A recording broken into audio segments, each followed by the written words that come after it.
Welcome to the Emblazers show, where B2B revenue leaders are igniting revenue. I'm your host, Amanda, and I'm joined by my favorite colleague, Tim Reister. Some might call him the Picasso of profitability. Tim, it's always great to see you. That's my Picasso face, No my shade to your self-portrait. face. You have a very nice face. You have a very nice face. Good to see you. How are you? I'm good, thanks. And we have another, I think, interesting perspective to share from the podcast today. Tim, on today's show, we have Kelly Lichtenberger from HiBob, SVP of Sales Development. I'm excited to hear about what she has to say about emotional intelligence. But you've got some background with EQ. When you and Dr. Lev Bonney from the Florida State University Sales Institute recently did some research around that. I'm curious, what were some of your big findings from that research?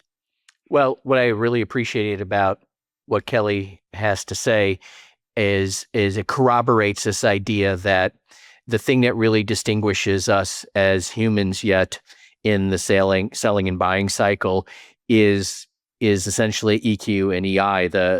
I like to call them the value affirming skills, active listening, perspective taking, confirming, affirming, all these things that you can do that AI can't do, that actually moves a deal forward. And I appreciated that I'd seen it in the research, and Kelly's practicing it in the wild, and it seems to be working there.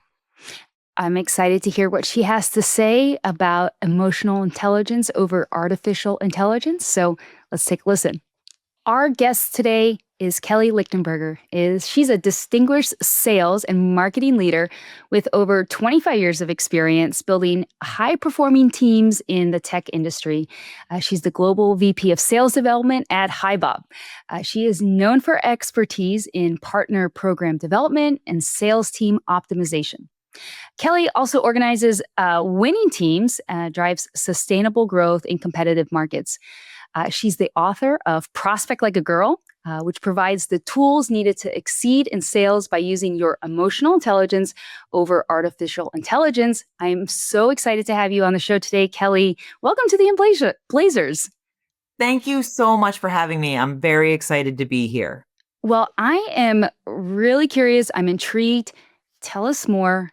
Prospect Like a Girl. I love that title, by the way. In your book, you talk about and emphasize the power of emotional intelligence over artificial intelligence. So I'm curious, how do SDRs and BDRs use emotional intelligence to stand out and then build those genuine connections by using the AI? You got it. It's one of the, hot topics right now. AI. It's all people talk about. And so much so that a lot of times there's that buzzing about, do we really need BDRs? We can use AI instead. And I can tell you that AI obviously is very much a part of the world, and it's not going away. This is going to be here. It's all about, though, how you use it. And for me, within the role of BDR, it's all about using AI to do more with more. So how can we look up titles to speak with and messaging that we could use? But no matter what, at the end of the day, what's going to get you through to anybody is that emotional intelligence. So at the end of the day, you still have to be human. People are still wanting to bond with you and have that connection. I also laugh because even in our personal life, if you call anywhere now and you're getting all the prompts and it's a bot, and so frustrating. So more and more people just really want to know there's a human on the other end that they can work with and get what they need. Can you just elaborate more on defining emotional intelligence and specifically what does an SDR, BDR from your perspective need from EQ, EI to really drive this? I think one of the number one things is listening skills. So active listening, show up, be interested, not interesting. So actual stopping to talk to hear what they're saying. So that's how you get to the pain, is really listening. Being able to say back what they're saying. Did you hear them correctly? a lot of times I hear, especially new, but sometimes when they've been here for a while, and then you got to correct them as well. But you think they're listening, and then they're jumping over something that somebody is saying and missing the next point to really elaborate and go a little deeper. And then they just start doing that feature functionality, which kills it. And again, that doesn't help with moving any conversations forward because nobody wants an actual cold call or to be sold. Yeah, good point. Tim, I was speaking with Catherine Alexander around discovery and the science behind that. And that is the same thing that popped up in our conversation around emotional intelligence. And you're going to continue to have a conversation if in the discovery phase, your EI is exceptional. And she mentions the same thing about active listening.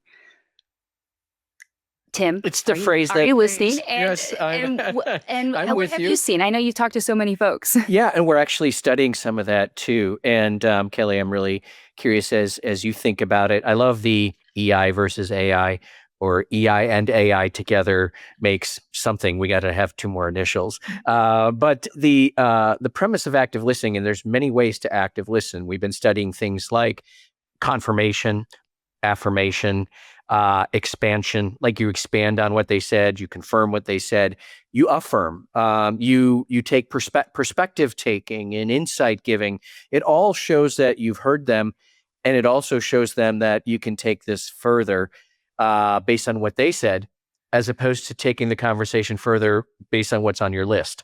And am I getting that right? Is that what you see? I guess like the last bastion of human is being able to do this kind of thing, and AI can't, right? That's correct. I think, when you really start looking into what makes top salespeople successful, it's, again, putting aside all of the what is it you're actually selling and just finding out pain. And you do that, again, by listening. The reason I called it Prospect Like a Girl is not because I don't think men are successful at sales. They absolutely are. But women are 11% more successful. And it comes down to just their confidence level a lot of times with selling. So they start, and because they doubt that they know the technology, or they doubt that they know something enough, they start really asking questions and diving in. So they ask questions because they don't think they know the answer. So that's what then builds the relationship. They're truly listening. So it's something for a lot of people to learn. Again, it's not just for women. It's just why they happen to be more successful. I'm just going to be honest. I'm glad you brought it up, so I didn't have to ask that question. Okay. But we all know, we men don't ask even for directions, let alone questions on a sales call. But yeah, so thank you for sharing where that distinction is from that standpoint, and that maybe there is more of a native proclivity for women to go there. By the way, Amanda, I bought this book from my daughter, who's an SDR, her first BDR job, and I'm like, you gotta read this. So so what I can just say though is that as a girl dad, I have 4 daughters, by the way. So I mean, either I'm getting that by osmosis or by training, right? I was a journalism major. And so I think questioning, just having a innate curiosity is kind of what you're talking about as well. Do you simply want to learn more and care about what that other person across from you cares about? I think, and then that's where AI comes in. So if there's titles that you're calling or an industry that you're calling that you might not have all the background on, which happens quite a bit, the great thing is in, seconds, really, you can, through AI, put in a industry, you can put in a title and say, what in 2025 are the top 3 things that they would care about? And then kind of have an idea in your mind of how you can approach them at their level to open up those doors. And that's, again, it's meeting people where they are. So a lot of times too, when people don't know a lot, again, that feature functionality, and it just is so outdated. Nobody wants that call at all. Well, I also think that honestly, your website is smarter and more up to date than you are as a seller sometimes. So that's not necessarily your superpower. Is that there's the reason you're on that phone is to do something special, do something different than your website could do. So that makes a ton of sense. It's hard. The phone is a hard job. It's a skill set all its own. There's a lot of top sales reps that I've worked with that when COVID hit, they didn't know what to do. They were so used to be out in front and somebody had set up a meeting for them. And then when they were left to create their own book of business, they were done. How do I do this now? How do I start again? What do I? So the skill set is one that can be with you in your career. And once you get this right, I think it's a top skill, not only for sales, for many parts of your even personal life and how to meet people again, where they are and really start learning. Like you said, be invested, not just do it either for the sale, but because you want to learn from someone else, see what they have to offer. It's pretty interesting, what people can tell you. Kelly, I'm curious, the Emblazers show, we are focused typically on talking with revenue leaders and how they're igniting revenue in their orgs. You're focusing on driving emotional intelligence skill sets to your BDR SDRs. What sort of revenue results have you seen focusing on that effort versus just, let's say, the training aspect of AI, the skills, the quotas, et cetera? So it is one of the biggest differentiators, having that skill set. And we work on it all the time. We review calls, we do role playing, because again, consumers are so smart now because they have AI, they can do all the research. So by the time that you're speaking with them, they usually know what they want. They've come to you because you're already down to you're in the top 3 that are left that they're going to decide upon. So they're way down the path. So it's really getting into, again, how do you start building those relationships, take the sale out, get to know the person and true pain. Personal life, professional life, if the pain's not great enough, they're not moving. So you have to tap into what it is and what's going to make you stand out. And again, that's not through just a bunch of just quickly, we do this, they do that, and going against your competitor. You really have to meet them at an area that isn't even just for today that's going to solve a problem, but you want a customer that's going to stay and be with you through the journey as your product adds more technology. And so it's really important to really look at the skill set of your team. So again, we look at, we listen to calls, we do the role playing, and we offer, I say sales training because that's what it is, but we offer a lot of it is really that emotional intelligence training and the listening, and we'll quiz each other on that. So my question then, I'll sort of flip it then. So you've had a lot of successes with it. What would you say, like, over the time of like reviewing the calls and your training with your folks, like what mistakes have you then seen with your SDRs, BDRs when they're in their cold calling or they're prospecting that where emotional intelligence then has been able to help them overcome it? So what we do is I do this game even with the reps, and we throw the objection handling ball. So as quickly. Is it a real ball, like a physical ball? It's just a virtual ball. Oh, it's a virtual ball. Yeah. How much more fun if it was a real ball? Yeah. Well, then you could get hurt. Steve, this is what don't want to poke an eye out. Then the game's over. So that's right. Well, and so when we're throwing this virtual ball is how quickly you can answer and respond. And then we do it. Then once we build that, we do it with how can you respond to people's questions and making sure. So how quickly can you get to it, but you've listened to what they say. So that's a skill as well. So what we're doing is we're looking for areas that, again, trying to open those doors, but take the whole product out. So one thing we've learned is that people really like to help people.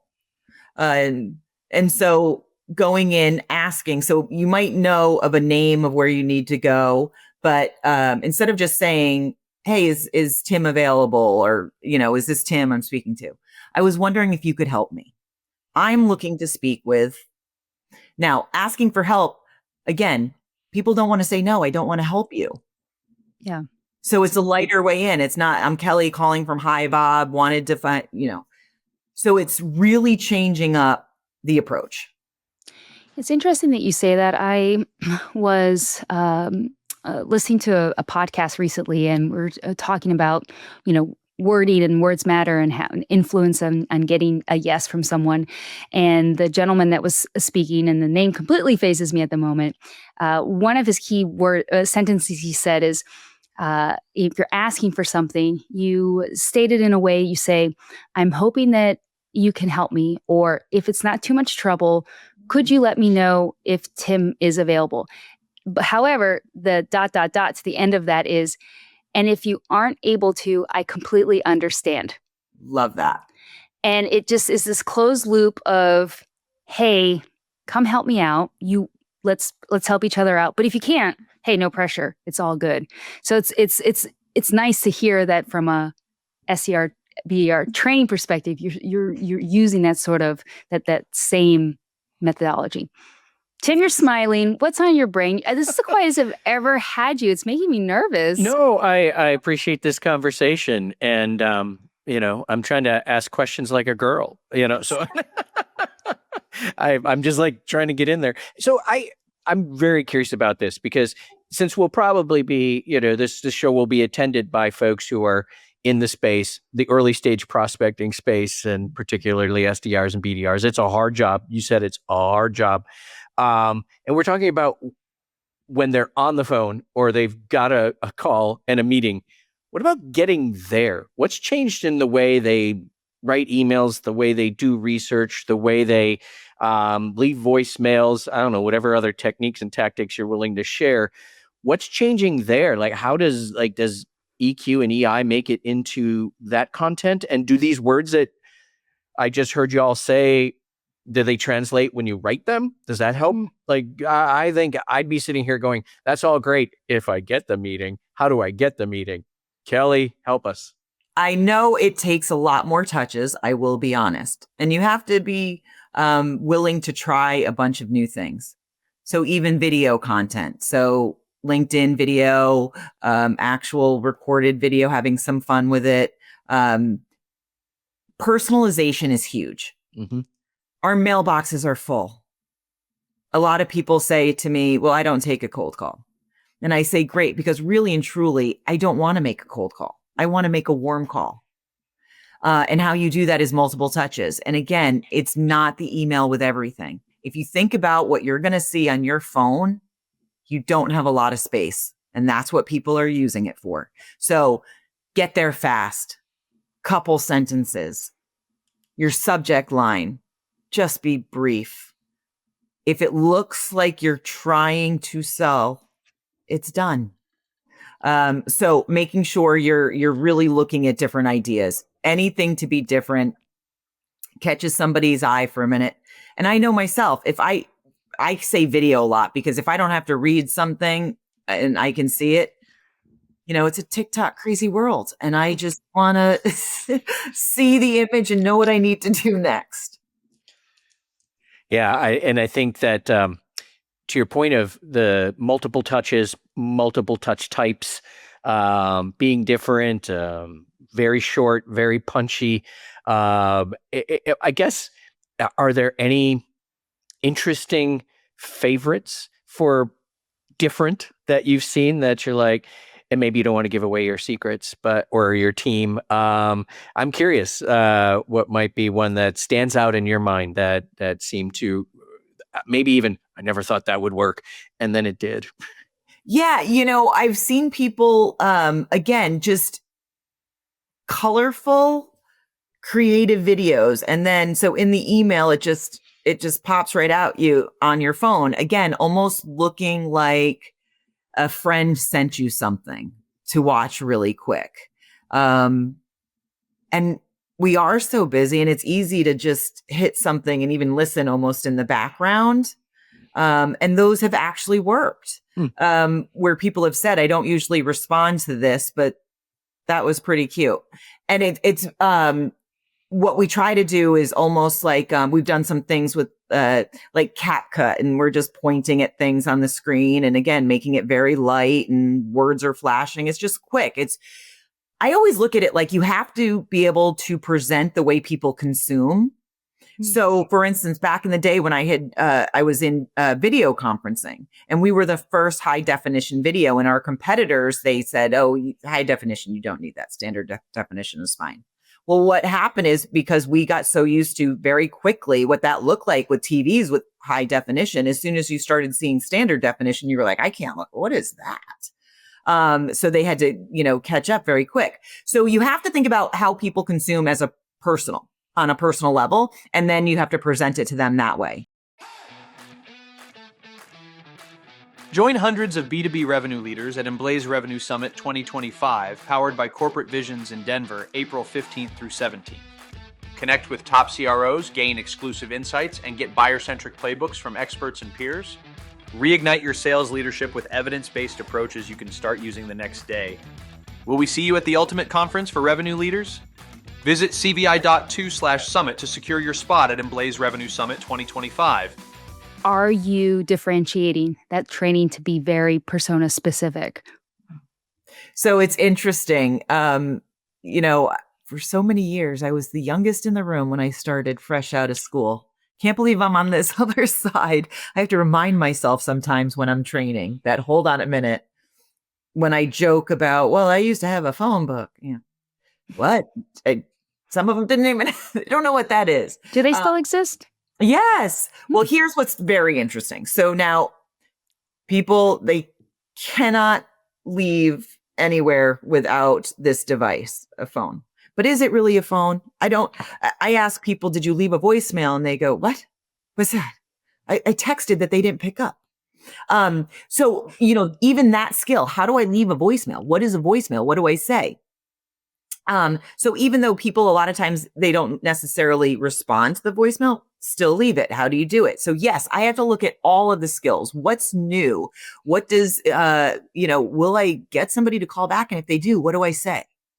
How do I find that? What was I calling them for? So there's a lot, with all the different, people that I work with now, and what training level they're at, and what's going to resonate to them, because you have to meet your workers where they are too, to make sure that's how they're going to learn quickly, is if they understand, well, I would do that, or I don't know how to do that. And so yeah, there's differing skill sets that I've got to work with, and make sure they're understanding why certain things are probably going to work better than others.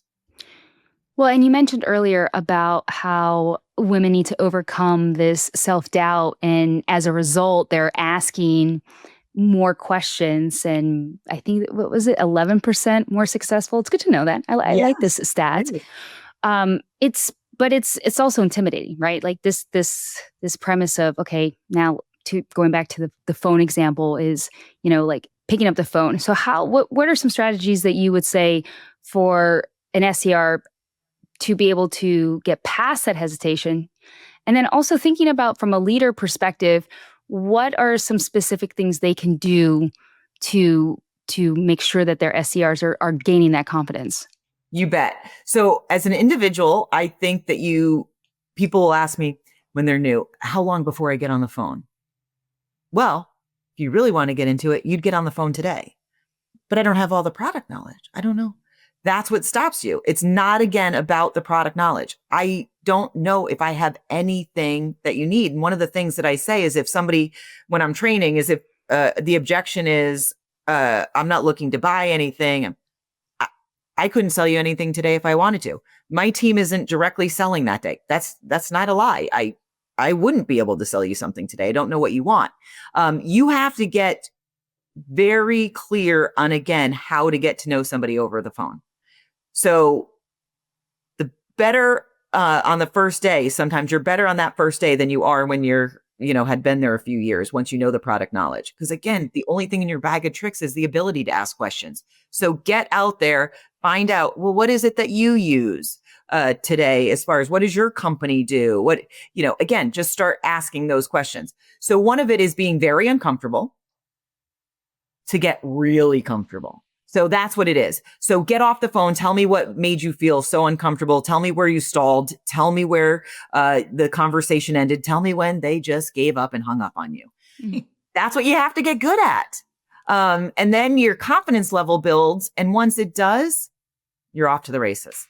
You can handle any objection. People think that objection handling, they get so nervous. What if they say this? What if they say that? Well, what if they do?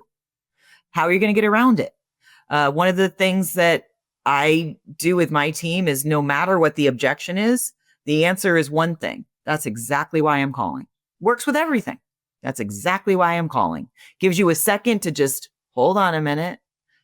Price, not looking for anything. I already have something. Again, all of it. That's why I'm calling.